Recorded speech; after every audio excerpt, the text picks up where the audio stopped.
Hello everyone, welcome to our channel. Don't forget to subscribe and click on the bell icon. In this tutorial, you're going to learn how to connect to Wi-Fi on Windows 8.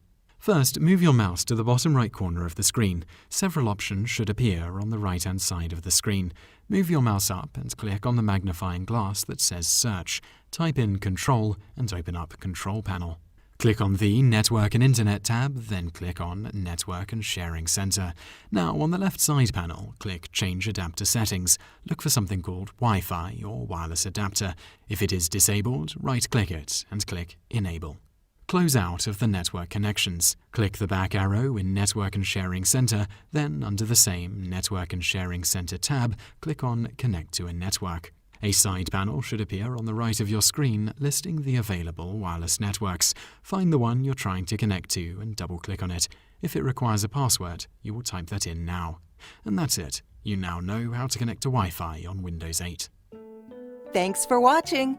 If you enjoyed this video, please make sure to give it a thumbs up and subscribe to our channel.